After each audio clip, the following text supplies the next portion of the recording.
강의에 앞서서 몇 가지 말씀을 드리고 강의 바로 하도록 하겠습니다.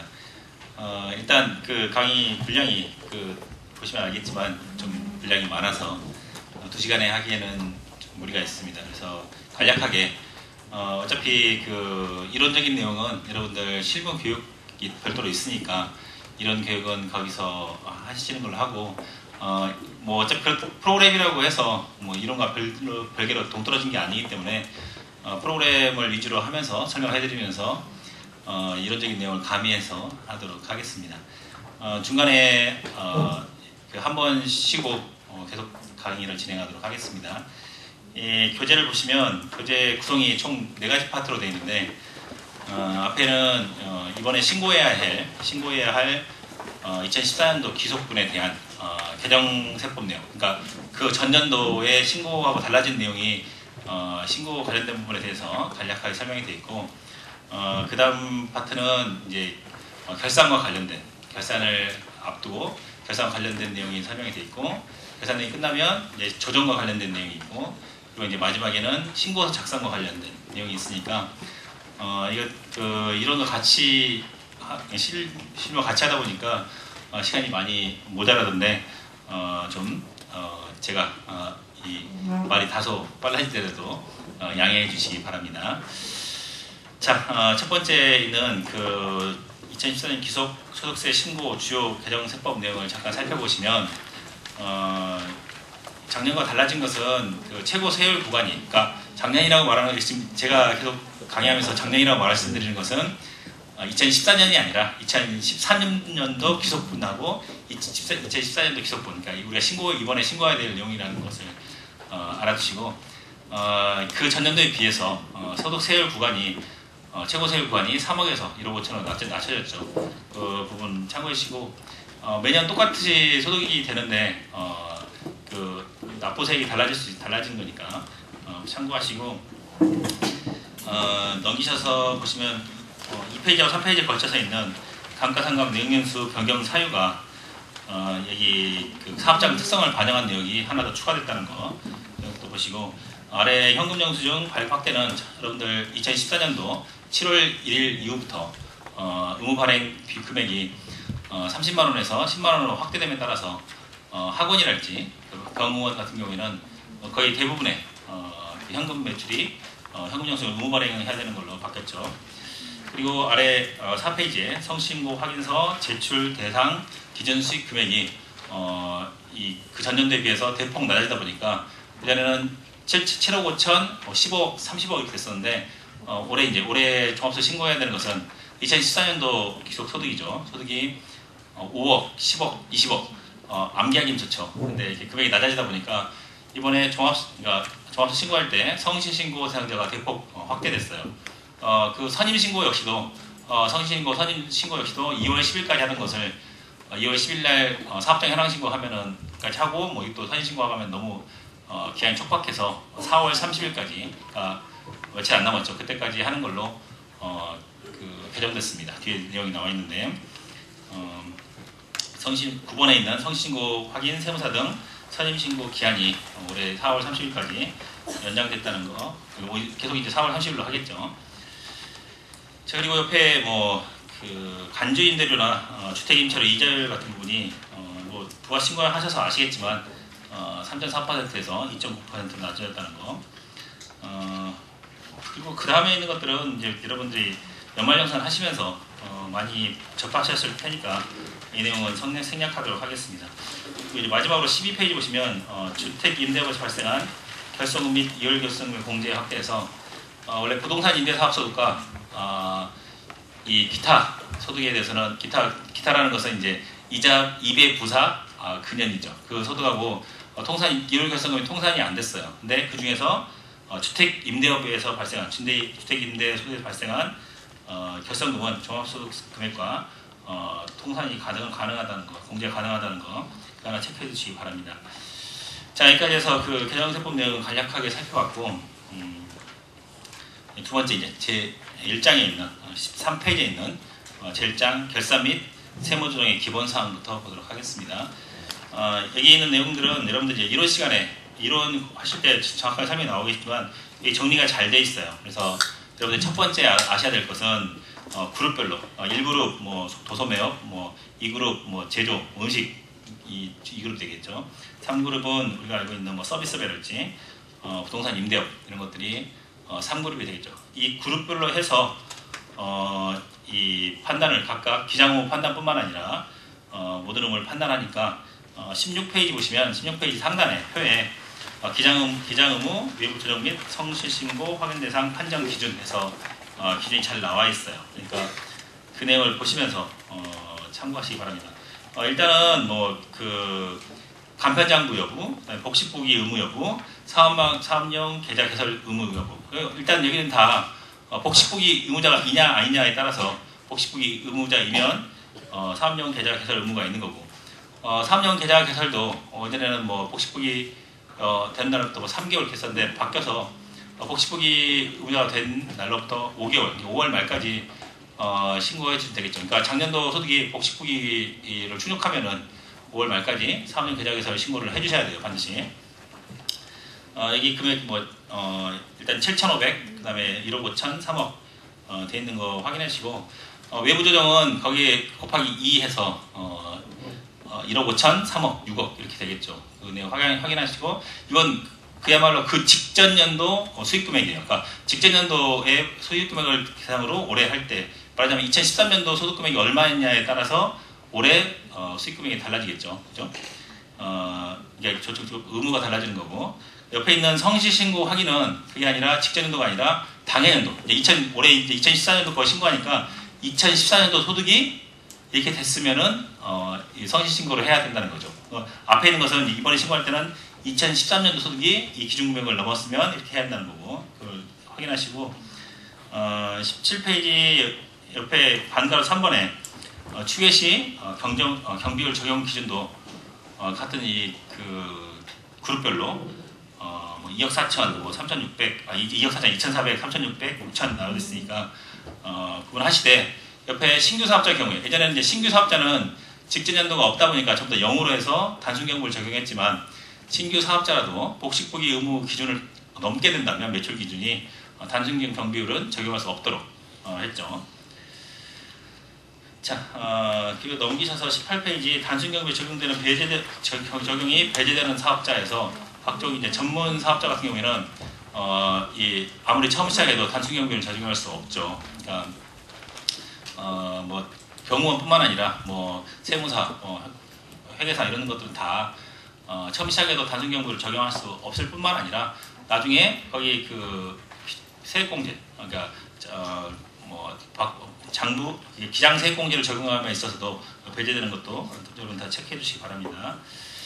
자, 그 다른 내용은 여러분들이 그 책에 있는 내용이 그 이론 내용과 중복되니까 살펴보시고, 20페이지에 있는 상속이 발생한 경우에 과세 문제가 있는데, 이건 이제 그 상속이 발생한 경우에 원래 그 개인 사업자 같은 경우에는 그 그러니까 주민등록 단위로 사업장을 하다 보니까 이게 그 사업이 승계가 되면은 주민등록번호가 바뀌기 때문에 폐업체가 되고 다시 신규 사업을 영위하게 돼서 사업등록번호가 바뀌게 돼요. 근데 하지만 법인들은 대표자가 바뀌어도 계속 그 사업자 번호가 유지되죠. 근데 유일하게 상속의 경우에만 이 사업자 번호가 유지되는 대신에 그 그러니까 피상속인이 돌아가시고 상속인이 이어받아서 하는 경우에 이제 그 소득세 신고는 각각 개별별로 해야 된다는 내용이 있으니까 그 내용은 참고하시기 바랍니다.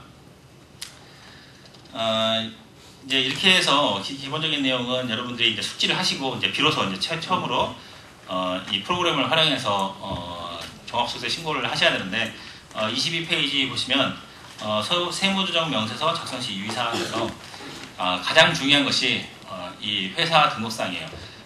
물론 우리가 주로 이제 그 일반적으로 프로그램 사용할 때는 이 회계관리에 있는 내용들을 주로 입력을 해요. 여기 나와 있는 전표 입력에서 일반 전표 입력하고 메인 매치 전표 입력을 주로 하죠. 뭐 이것만 한다고 해도 과언이 아니죠. 물론 일반 전표하고 메인 매치 전표 입력을 돕기 위해서 아래 뭐 통장거래 자동 입력이랄지, 그다음에 뭐 엑셀 자료 일반 자료 전표 전송이랄지 이런 기능을 사용해서 손으로 입력하는 것 외에 이제 편리한 방법으로 업로드하는 방법이 있긴 하겠죠. 그 이제 그렇게 하시면 되는 거고, 이 신고할 때 제일 먼저 유의할 될 것은 개인 조정에서도 나와 있지만 개인 조정 사항이 들어가시면 제일 위에 기초정보관리에 회사 등록 사항이 제일 먼저 나와 있어요. 그 이유는 이 회사 등록 사항에서 이 회사 등록 사항에 따라서 조정이 틀려질 수 있기 때문에 가장 유의해서 하시기 위해서 돼 있어요. 보시면 알겠지만 옆에는 저희 거래처라서 보시지 마시고 여기 보시면 기본적으로 책에 나와 있는 것처럼 주로 이제 우리가 부가세 신고나 이 원천세 신고를 할 때는 사업장 주소만 입력돼 있으면 되죠. 근데 종합소득세 신고는 소득자의 주소지에 따라서 신고를 해야 되기 때문에 자택 주소가 반드시 입력돼 있어야 돼요. 거기 관할로 자택 주소지 관할로 소득세 신고가 들어가는 거니까요. 그리고 물론 나머지 사항도 되게 중요합니다. 업태 종목도 정확하게 입력해 주셔야 돼요. 그렇지 않으면 아까 말씀드렸지 그룹 1, 2, 3그룹 나누는 것도 기준이 여기 입력이 잘못되어 있어서 이거에 따라서 부가세 신고가 잘못되면은 실제는 그렇지 않은데 부가세에서 그 그룹 자체가 틀려져서 이 신고할 때 신고하라고 신고 안내문 나올 때 안내문에서 자기가 예를 들어 도소매인데 서비스업을 해서 해가지고 그 복식부 유무에 해당돼서 복식부 유무로 신고하러 나온다든지 그럴 수 있으니까 먼저 입력할 때는 잘 하셔야 돼요. 얘기를. 그리고 물론 여기서 업태 정보 입력을 잘한다는 얘기는 이 주업종 코드를 제대로 입력하시라는 거죠. 이 주업종 코드를 여기에 나와 있는 이 검색을 통해서 하시지 마시고 물론 이 검색이 잘 돼 있어요. 되도록이면 여러분들 그러니까 여러분들이 그 수임한 업체 같으면 홈택스 가시면 회사 기본사항 기본 정보 조회를 할 수 있어요. 정보 조회에서 이 기본 정보 조회에서 업종 코드가 나와 있는데 코드를 보시고 그게 잘 돼 있는지 확인하시고 잘 돼 있으면 그걸 가지고 입력하시고 거기 업종 코드가 제대로 다 입력이 안 돼 있다, 잘 등록이 안 돼 있다면 코드 등록 정정 신청을 하셔서 제대로 된 신고를 하셔야 됩니다.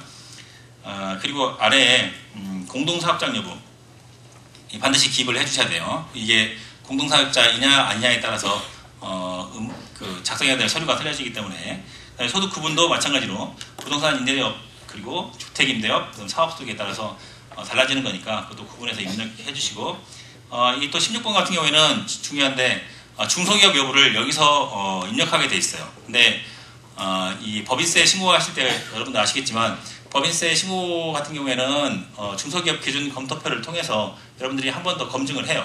그래서 거기서 업종 기준, 그 다음에 규모 기준, 독립성 기준 해가지고 거기에 맞는지 다시 한번 확인을 하는데 이 개인 종합소득세 신고에서는 중소기업 기준 검토표가 없어요. 그러니까 여러분들이 여기서 뭘로 입력하느냐에 따라서 적대비 한도랄지 이런 게 다 틀려지겠죠. 그러니까 조특법상의 중소기업 기준을 살피셔서 첫 번째 가장 여러분들이 개인 종합소득세 신고할 때 실수를 많이 하는 게 업종 기준이에요. 업종이 무조건 개인이라서 매출이 작다고 해서 중소기업이 아니에요. 일단은 업종이 중소기업 업종으로 나열돼 있어야 돼요. 그러니까 학원 같은 경우에는 학원은 규모가 작고 그 중소기업처럼 보이지만 학원은 중소기업으로 나열돼 있지 않아요. 업종 기준이 직업 전문 학교랄지 이런 경우에만 되기 때문에 거기를 업종 기준을 잘 살펴보시고 그다음에 규모도 나중에 이제 규모 기준에서도 소기업 같은 경우에 중소기업 특별세 감면을 적용받는다든지 할 때 이 종업원 기준이 있는데 종업원이 컴퓨터 서비스 프로그래밍이랄지 그런 데는 종업원 기준이 10명이에요. 나중에 뒤에 가서 다 설명해드렸지만 10명이에요. 근데 10명 기준 같은 걸 무시한 채 그냥 규모가 작으니까 소기업을 적용해서 그 특별세 감면을 적용받는다든지 그런 실수가 없도록 일단 꼼꼼하게 살펴보시고 이론 기준까지 다 살펴보신 다음에 중소기업 여부를 물론 마음속으로 이건 소기업이야 중기업을 알고 계셔야겠죠. 그리고 이제 중소기업 특별세 감면을 적용받을 때 소기업에 대한 것은 다 한번 체크하셔서 적용받으시기 바랍니다. 이 내용을 여기 제대로 등록이 돼 있어야지만이 제대로 우리가 조정 업무를 수행할 수가 있겠죠. 그만큼 사업 등록이 중요하다는 사실, 회사 등록 사항이 중요한 사실을 알아두시고 우리가 그 첫 번째 봐야 될 게 23페이지에 있는 영수증 수취거래 구분에서 나와 있는데 이 내용은 우리가 그 법인세 신고하실 때 자세하게 다뤘어요. 그러니까 거기 내용을 참고하시고 다만 이제 그거 거기 내용하고 좀 틀린 것만 그때 반영되는 거하고 조금 다르겠죠. 일반 전표 입력하실 때 사실 이 세무 조정은 전표 입력만 제대로 잘 돼 있으면 조정은 굉장히 쉬워요. 전표 입력이 안 돼 있어서 그렇게 5월달에 조정하는데 힘들고 한 거지. 조정 입력만 제대로 잘 돼 있으면 조정하는 거야 불러와서 하면 되니까 조정할 것도 사실 많은 회사도 있겠지만 그게 많은 회사가 많지 않으니까 금방 할 수 있어요. 조정하고 하는데 근데 입력이 제대로 돼 있지 않아서 수정하고 다시 반영하고 하다 보니까 시간이 많이 걸리는 거죠. 그러니까 입력을 하실 때는 여러분들 여기 입력하실 때 일반 전표 입력 같은 경우에는 이 프로그램 입력하시면서 보셨겠지만 뭐 여러분들 편하실 대로 입력하시면 돼요. 월별로 입력하셔도 되고 이게 월을 선택하셔가지고 한꺼번에 12월까지 해서 입력하셔도 되고 이 변경 버튼만 눌러주시면 뭐 이렇게 월별로 뭐 특정 전표를 찾고자 할 때는 이렇게 일절 입력해 주시면 찾을 수가 있겠죠. 여기 있는 그 입력하실 때 기능들이 되게 많은데 이 세무사항2에 있는 기능들을 활용하셔서 보시기 바랍니다. 여기 그 뒤집어진 세모 역삼각형 있는 것을 눌러보시면 여러 가지 것들이 있어요. 뭐 복사뿐만 아니라 전표를 월을 잘못 입력했을 때 물론 날짜만 바꿔주면 되겠지만 전체 내용을 한꺼번에 바꾸려고 하면은 전체를 뭐 선택하셔가지고 이동하시면 돼요. 뭐 예전에는 입력하다 보면은 저 같은 경우에도 월을 잘못 선택해가지고 잘못 입력하고 하는 경우가 많았었는데 그런 경우에도 다시 뭐 지우고 할 필요 없이 이동으로 통해서 하시면 되는 거고 검색하는 것도 뭐 여러 가지 검색이 있고 그다음에 뭐 일괄 삭제 및 기타 옆에 있는 이런 내역들도 여러분들 한 번씩 다 눌러보시고 세무사항2는 기능이 되게 많은데 여러분들이 기능이 어디에 숨겨져 있는지 잘 몰라서 못 찾는 경우가 많으니까 여러분들 하시면서 그 내용을 한번 찾으셔가지고 여러분들이 잘 활용을 잘 하시는 것도 한번 중요합니다. 여기는 여기 뭐 작은 것들이 있는데 이것도 한번 눌러보세요. 눌러보시고 보시면은 눌러보신다고 해서 어떻게 크게 되는 거 아니니까. 그리고 전년도 전표 입력이 잘 되는지 보려면 전년도 전표 입력이 뭐 여기 전표에서 전기분 전표 내역을 이렇게 볼 수도 있어요. 여기 전기분 전표 내역을 누르셔도 되고 예를 들어 전기 전표가 똑같은 내역이 있다라고 한다면 전기 전표를 누르시면 이렇게 확인해서 전기 전표 내역을 확인할 수 있어요. 근데 여기는 지금 전기 전표가 입력이 안 돼 있는데 전기 전표가 똑같은 내역을 복사하고 싶다라고 할 때는 전기의 여기 위 상단에도 직전 연도 실행이 있는데 직전 연도 내용을 볼 수가 있어요. 근데 여기 보는 거는 복사가 안 돼요. 그냥 볼 수만 있는 거죠. 근데 전기 내용하고 똑같은 내용을 복사하고 싶으시면 이게 전기분 전표라는 것을 활용하셔서 이런 분계를 이렇게 했구나라는 거 참고하시고 복사도 할 수 있고 하는 거예요. 날짜만 입력해 주시면 이런 기능들을 익혀 주시기 바랍니다. 이게 잘 돼 있으면 이게 되는 거예요. 물론 여기 사용하는 것처럼 예를 들어서 여기 신용카드 사용 등 여부에 대해서 카드 사용이 맞으면은 적격증빙을 수취하셨다. 적격증빙이라는 것은 세금계산서, 그다음에 계산서, 현금영수증, 그다음에 신용카드 발행 전표 이 네 가지가 적격증빙이었죠. 수취하셨으면 카드 사용 여부에 카가 되는 거고 그렇지 않으면 그 부로 해서 이 아래 보시면 팁에 항상 세무사항2는 하단에 좌측 하단에 팁이 있는데 뭘 입력해야 될지 거기 설명이 나와요. 그래서 신용카드 등 사용했으면 1번, 현금영수증 2번, 그다음에 뭐 그렇지 않았다, 적격증빙이 아니다라고 하면 0번을 치고 난 다음에 이 확인 내용을 선택하셔가지고 입력하시면 돼요. 그래서 이 명세서 제출 대상인지 아니면 명세서 제출 제외 대상인지 명세서 제출 제외 대상은 법에 나와 있는 것들이 쭉 열개가 되어 있고 그리고 여기에 송금명세서 제출분 같은 경우에는 33번을 별도로 엔터 치셔가지고 거기에 있는 송금명세서 제출분을 작성해 주시면 됩니다. 그리고 아래 증빙이 없다, 증빙 불비 같은 경우에는 물론 개인 같은 경우에는 크게 뭐 중요한 기능이 아니겠지만 법인 같은 경우에 증빙이 없는 적대비랄지, 그러니까 증빙이 있느냐 없느냐에 따라서 증빙이 없다라고 한다면 이 대표자에 바로 직부인되면서 적대비 같은 경우에 법인 같은 경우에 이 대표자에 대한 상해가 되겠지만 증빙이 있어요. 근데 있는데 적격 증빙이 아니다. 그러면 이제 그 이제 대표자에 대한 상해가 아니라 기타 사유치 되겠죠. 그런 부분이 좀 틀려지는 거니까 이거 보시고 이번에 이제 종합소득 신고니까 증빙불비 내역이 이제 크게 많이 작용하지는 않을 테니까 맞게 입력하시고 이렇게 입력된 내역들은 모여지는 게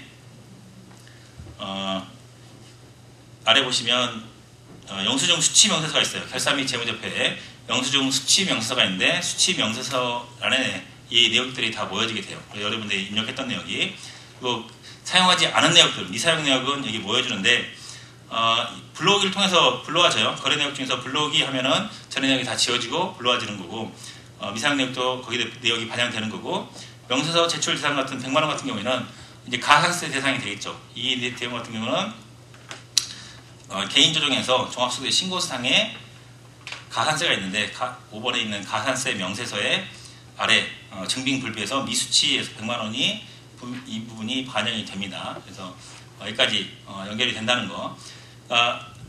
전표 입력이 제대로 잘 돼 있어야지 그 내역이 반영이 되는 거예요.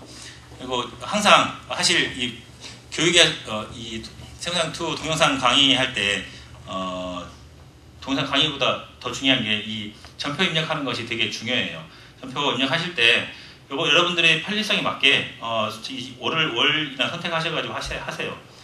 물론 매치 메이 전표 역시도 월별로 혹은 각 1월부터 10월까지 혹은 여러분 분기별로 선택해서 할 수 있는 거고 여기 있는 역삼각형 모양들을 한 번씩 다 살펴보세요. 보시면 뭐 일괄 변경할 수 있는 게 많아요. 내가 예를 들어 병원인데 전부 다 과세로여가지고 입력했다. 매입세 하는 것을 그러면 이것을 바꿔줘야겠다라고 한다면 일일이 하나씩 바꾸려면 힘들겠죠. 그러면 이제 바꿔주시되 대신 이제 면세 사유를 불공모로 바꿔주시되 면세 사유를 이제 면세사업 관련 분은 또 바꿔줘야겠죠. 그런 또 변이 있는데 그것도 이제 이걸 활용해서 하면은 한꺼번에 또 바꿀 수가 있어요. 그러니까 그런 내용을 활용해 주시고 또 간편 집계 옆에 있는 이 내역 역시도 이렇게 많은 내용의 메뉴가 있으니까 여러분들 눈에 보이는 것 외에도 샘상투는 메뉴가 많이 있으니까 이런 걸 보시면서 체크해 주시기 바랍니다. 그리고 예정신고 누락분 같은 경우에 입력을 해주시고 그 날짜에 입력을 해주시고 예정신고 누락분으로 체크를 해주시면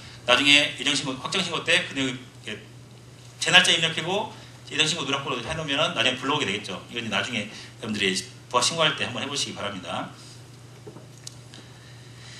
자, 그런 내용이 쭉 설명이 되어 있으니까 한번 보시기 바랍니다. 보시고 이런 영수증이 입력이 잘 됐다는 바탕 하에 이제 결산이 들어가겠죠. 모든 입력이 정확히 잘 돼 있으면은 이제 그걸 바탕에 해서 제일 먼저 해야 될 게 30페이지 보시면 30페이지에 이 데이터 체크가 있어요. 데이터 체크. 오류 확인 내역을 데이터 체크를 통해서 데이터 관리에 여러분들 메뉴 중에 데이터 관리 중에 데이터 체크라는 게 있는데 데이터 체크를 눌러보시면 이 내역을 체크할 수가 있어요. 그래서 검사 시작해서 누르면은 한 1초, 많아야 한 4초에서 뭐 아무리 많아도 한 5초 이내에서 전부 체크가 돼요. 그러면 이제 오류 내역이 지금은 없는데 회사마다 오류 내역이 쭉 뜰 거예요. 심지어는 이제 뭐 그 매출 매입 전표에서 합계 금액이 틀리다고 뜨는데 그렇게 실제하고 영향을 미치는 거 외의 것은 놔두시고 이게 뭐 입력이 잘못된 것들 심지어는 가끔가다 여기는 800번대를 주로 사용하는데 600번대 도공사 원가가 뜬금없이 하나 들어가 있다 이런 것까지 이제 오류 상황 뜨죠. 근데 그런 오류가 자주 있으면 얘도 얘 도공사가 있나 보다 생각하고 그냥 내버려두게 돼요. 근데 그런 것들은 나중에 여러분들이 학기자랑 시산표를 통해서 그런 오류를 잡아주시면 되시겠죠. 이쪽 보시면 여기에 이 제조원가가 있고 그 다음에 판매 관리가 있는데 중간에 뜬금없는 도공사 원가랄지 이런 것들이 뜨게 되면은 입력을 잘못해서 하는 경우죠. 이런 경우는 대부분 입력할 때 보통은 이제 단체 번호를 하다 보면 암기가 되죠. 복리후생비 811번, 812번, 813번 이렇게 암기돼서 하는데 가끔은 이제 이 입력하는 분들이 이제 초보자인 경우에 이 계정 과목을 검색해서 입력하는 경우에 예를 들어서 복리후생비를 치게 되면 611번, 511번, 611번 쭉 떠 있다 보니까 선택을 잘못해서 잘못 가 있는 경우가 대부분이죠. 그런 경우 이제 학계자랑 시산표를 보시면서 보시고 여기 책이 안 나와 있다고 해서 뭐 그런 건 여러분들이 잘 아실 테니까 하시면 되고 이 데이터 체크가 끝나면 그 현금 예금 조정을 통해서 현금 예금을 조정하는데 사실은 회사에서 제대로 내용을 입력하면은 현금 예금을 조정할 필요가 없겠죠. 회사에서 제대로 사용 금액 사용한 내역 그리고 시제금을 넣고 쓰게 되면 시제금 사용 내역을 전부 다 확인하면 그런 게 없을 거예요. 근데 법인만 해도 그런 게 드물어요. 근데 개인 회사 같은 경우에는 이 사업주분께서 직접 돈이 없을 때는 자기 주머니에서 내놓고 돈이 있으면은 자기 주머니에 가져가고 그러다 보니까 이게 안 맞을 때가 많아요. 실제로 돈 들고 나간 거하고 그런 경우에는 이제 여기 나와 있는 현금 예금 조정을 통해서 조정을 많이 하죠. 일괄 조정을 통해서 하시면 간편한데 일괄 조정 같은 경우에는 이 월수를 엔터치 하시면 1억부터 12억까지 나오고 이 계정 과목은